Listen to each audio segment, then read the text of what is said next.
क्या अब दुनिया में कानून नाम की कोई चीज बची है या फिर जिसकी लाठी उसकी भैंस वाला जंगल राज चल रहा है?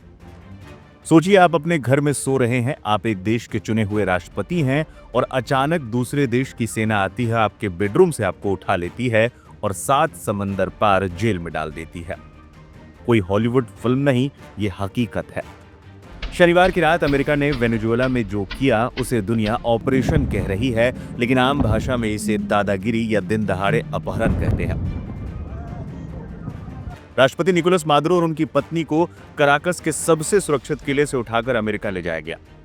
आरोप है ड्रग ट्रैफिकिंग का। लेकिन सवाल ये, क्या अब अमेरिका ही दुनिया का पुलिस वाला, जज और जल्लाद सब कुछ है? अमेरिकी राष्ट्रपति डोनाल्ड ट्रंप ने शनिवार सुबह सोशल मीडिया पर एक मैसेज जारी किया। वेनेजुएला के राष्ट्रपति मादुरो और उसकी पत्नी को पकड़ने के लिए साहसी मिशन को अंजाम दिया गया है। इस पोस्ट ने पूरी दुनिया को हैरान कर दिया। दुनिया के लिए यकीन करना मुश्किल था कि किसी देश के चुने हुए राष्ट्रपति को क्या कोई ऐसे ही उठा सकता है। अमेरिका के इस हमले की असली वजह क्या? वेनेजुएला पर अमेरिकी हमले के कारणों और तौर तरीकों से राजनयिक विशेषज्ञ सहमत नहीं है। उनका मानना है कि अमेरिका की यह कार्रवाई न सिर्फ अंतर्राष्ट्रीय कानूनों के विरुद्ध है, बल्कि इसके पीछे असल मंशा वहां अमेरिका की मनपसंद सरकार गठित करना है। सवाल यह भी कि अमेरिका ने आखिर ऐसा किया ही क्यों? अमेरिका यह आरोप लगाता रहा है कि वेनेजुएला के राष्ट्रपति निकोलस मादुरो की मिलीभगत से ही ड्रग्स का कारोबार फैलाया जा रहा है, जो अमेरिका की सुरक्षा के लिए खतरा है। इसके चलते अमेरिका पिछले कुछ समय से वेनेजुएला के तटीय इलाकों में हमले भी कर रहा था। उसने कई पोत और ऑयल टैंकर्स भी जब्त किए थे। आरोप है कि तेल कारोबार के पैसे को ड्रग्स कारोबार में इस्तेमाल किया जा रहा है। हालांकि इन आरोपों के समर्थन में अमेरिका ने कोई ठोस सबूत सामने नहीं रखे, इसलिए सिर्फ ड्रग्स कारोबार की वजह से यह हमला नहीं हुआ लगता है। वरिष्ठ पत्रकार और विदेश मामलों के जानकार इमरान खान ने क्या कुछ कहा, सुनते हैं। वेनेजुएला ने वही गलती की जो इराक और लीबिया ने की थी। इराक और लीबिया ने यूएस डॉलर को चैलेंज किया था। उन्होंने बोला था कि तेल बेचेंगे, लेकिन यूएस डॉलर में नहीं बेचेंगे। बस यही बात अमेरिका को खल गई थी। इराक 80 और 90 के दशक में दूसरे नंबर पर था। In terms of oil reserve 112 billion barrel के आसपास तेल रिजर्व था उसके पास। जब उस पर सैंक्शन लगे थे तो इराक ने ऐलान किया था कि वो यूरो में तेल बेचेगा, वो डॉलर में नहीं बेचेगा। इराक की ये बात तब यूएन ने भी मान ली थी। इससे यूरो और स्ट्रांग हो गया था। जब यूरो स्ट्रांग हुआ तो इराक को इससे बहुत फायदा भी हुआ। इसके बाद अमेरिका को इस बात का डर सताने लगा कि अगर इराक की तरह बाकी देश भी सिर उठाने लगे और अपना अपना तेल यूरो या गोल्ड में बेचने लगे, उनका डॉलर कमजोर होता जाएगा। अमेरिका ने इसे एक थ्रेट के तौर पर देखा और फिर अमेरिका ने इराक का क्या हाल किया, ये सबके सामने है। लगभग कुछ ऐसा ही मामला लीबिया को लेकर भी था। उस वक्त लीबिया में गद्दाफी का राज था। लीबिया उस वक्त ऑयल रिजर्व्स के मामले में दुनिया में 9वें नंबर पर था। साथ ही उसके पास 150 टन सोना भी था। तब गद्दाफी ने प्रपोज किया कि अफ्रीकन दीनार में तेल बिकना चाहिए और वो भी उसी में तेल बेचेंगे। अगर गद्दाफी इसमें कामयाब हो जाते तो ये यूएस डॉलर को चैलेंज होता। गद्दाफी और लीबिया का अमेरिका ने क्या हाल किया, ये सबने देख लिया। इराक और लीबिया की तरह वेनेजुएला के राष्ट्रपति निकोलस मादुरो भी ऐसा ही कर रहे थे, जो अमेरिका को पसंद नहीं था। वेनेजुएला का भी सबसे बड़ा रेवेन्यू का सोर्स ऑयल एक्सपोर्ट करना है। देश की रेवेन्यू में 95% हिस्सा ऑयल एक्सपोर्ट से ही आता है। अमेरिका ने इस पर बैन लगा दिया था कि डॉलर के अंदर वेनेजुएला तेल नहीं बेच सकता। अगर बेचेगा तो डॉलर उसका फ्रीज कर दिया जाएगा। वेनेजुएला मरता क्या ना करता, उसने तेल बेचना शुरू कर दिया। उसने तरह तरह के तरीके अपनाए।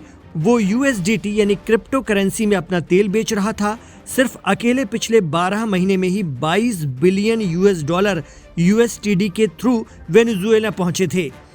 वेनेजुएला यही नहीं रुका, उसने चाइनीज युआन में भी तेल बेचना शुरू कर दिया। रूस को रूसी रुबल में बेच रहा था। वेनेजुएला का ये एक्सपेरिमेंट सक्सेसफुल हो रहा था। वेनेजुएला वही करना चाह रहा था जो इराक और लीबिया करना चाह रहे थे।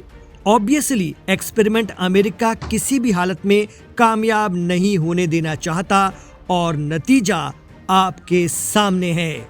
साफ कहा जा सकता है कि अमेरिका संपूर्ण महाद्वीप पर अपना वर्चस्व स्थापित करना चाहता है और मादुरो अमेरिका की अनदेखी कर रहे थे और चीन रूस के साथ नजदीकियां बढ़ा रहे थे। अमेरिका के लिए ये चिंताजनक स्थिति थी। वो चीन रूस का दखल नहीं चाहता और साथ ही डॉलर को कमजोर होते हुए भी नहीं देख सकता। वेनेजुएला से अमेरिकी सीमा में बड़ी घुसपैठ होती है, इसलिए ट्रंप के लिए जरूरी हो गया था कि वो मादुरो को सत्ता से बेदखल करे। जानकारों का यह भी मानना है कि इस हमले से विश्व राजनीति पर बुरे प्रभाव होंगे। दरअसल इसके जरिए राष्ट्रपति ट्रंप लैटिन अमेरिका पर अपना वर्चस्व कायम करना चाहते हैं और विश्व को यह संदेश दे रहे हैं कि अमेरिका की चौधराहट ही चलेगी। यूएन के चार्टर में लिखा है कि किसी देश की संप्रभुता का सम्मान करना चाहिए, लेकिन शायद अमेरिका ने उस पन्ने को फाड़कर फेंक दिया है।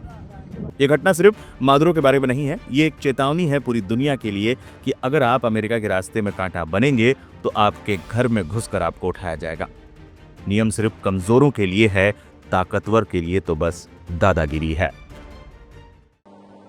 The attack, the modus operandi of attack on Venezuela and let's say the kidnapping, abduction of President Maduro is spectacular. America conducted it with high degree of precision, this entire affair. So from the military side, operation side, execution side, it's something unprecedented and commendable.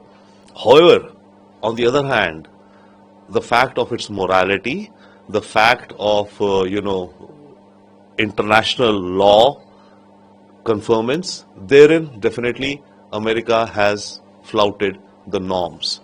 This is unprecedented what America has done, kidnapping a sitting president from another country, a smaller country, and taking him away and his wife into their custody back in America. So it's definitely a unprecedented strike and abduction and capturing.